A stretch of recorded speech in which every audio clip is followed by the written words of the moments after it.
that one decision you took a chance on would devastate everyone around you, would you still do it?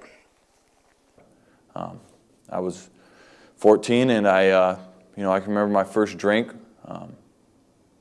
What I really remember was my first drunk. I was 14. I can remember being drunk for the first time. Everybody was laughing at me. Alcohol really did for me what you probably heard before. It gave me that liquid courage. It made me not afraid. I made it through high school with, I had an MIP, which I brushed off prom night. And a couple little things here and there, but nothing real major. But I graduated high school. I had a little bit of scholarships down to Chemeketa Community College, where I wanted to, had a dream of becoming a firefighter, so I rolled down there in the firefighting program. On June 12, 1999, one day before my 42nd birthday, my husband John and I were in Ogden, Utah, attending a business conference. On the way back from the conference to our hotel, we were rear-ended and broadsided. The crash involved 3 cars, 6 people, and was caused by one drunk driver. And I was 19, and when I received my first DUI, I can remember that night real clearly. I left a party out of Canby, and I was racing a friend of mine, and I was in the oncoming lane of traffic, and we were racing at speeds of over 100 miles an hour. As we were broadsided, my head smashed against the passenger window and doorpost, breaking my skull into 24 pieces. My head resembled a ripe peach after being dropped on the ground. My emergency brain surgery lasted for hours as doctors tried to repair the damage my own skull had done to my brain. There was parts of skull stuck into my brain, and meanwhile I was bleeding into my brain like a balloon. It was ready to explode. And there was a car coming at me. I was in the oncoming lane, and I could see headlights coming at me, but I wasn't going to stop because I couldn't lose the race. I had people in the car, and it was just a pride, ego thing.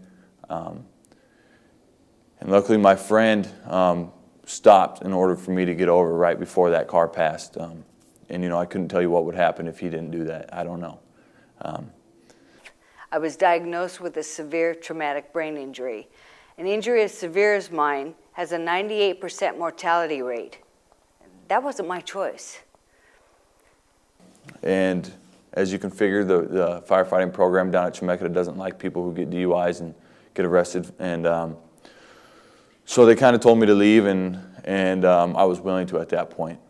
Alcohol made me violent. There was lots of fights in the past. I seemed to always drive. I had wrecked 4 cars in the past due to drinking, none with any major injuries. Until my second surgery, which was my cranioplasty, and that's where they put a plate in my head to protect my brain. But before you go any further in your thought processes, you're not going to hear me go through the alarm in an airport.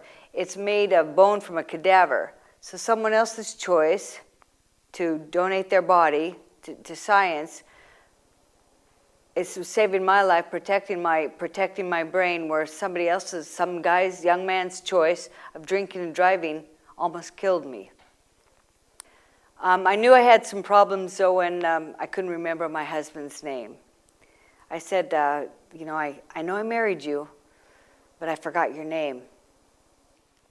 I know Lexi didn't think one bad decision to get in a car with a drunk and impaired driver would have such a horrific impact on my life, her family's lives, and her friends' lives.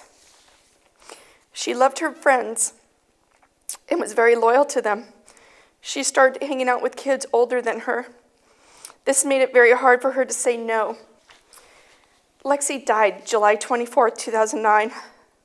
Not a day that has gone by that I don't cry and think about that horrible night. My name is Jill Spencer, and I am the proud mother of Alexis Spencer. Before you drink and drive, you need to think about the serious effects it will have on others. Think of your brother, your sister, our best friend. What if they died because of a bad decision you made? I had to learn to walk again, talk, think. I had to learn how to wash my hair, brush my teeth. I had to learn to go to the bathroom. I had to learn to bathe. Everything right from square one. The staff at Rio, they wanted me to start learning to do things on my own again. So they thought that, let's teach her how to make toast. Well, I thought that was my ace in the hole. I knew how to make toast. I'd made it thousands of times. But when I went into the kitchen to make the toast, I didn't even know what a toaster was, let alone the bread that went in it. I had no idea what the knob was that was on this piece of silver machine. We've been teenagers. We know what you're going through. We know what you're thinking. I know a lot of teenagers think that we don't, but we've been there. We know about the peer pressures, but just think before you do something on the effects it would have on your mom and dad, or your brothers, sisters, grandmas.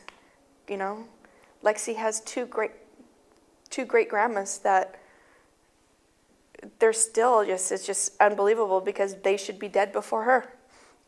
I've had to relearn life again. I'm on a new journey. The old Joan died 11 years ago. This is a new girl that's had to relearn life all over again and adapt a completely different skill set. And a lot of times that skill set will work one day and it won't work the next day. My challenges now include fatigue, balance, my walking and talking. My short-term memory loss is huge. The driver's family's lives have also been destroyed.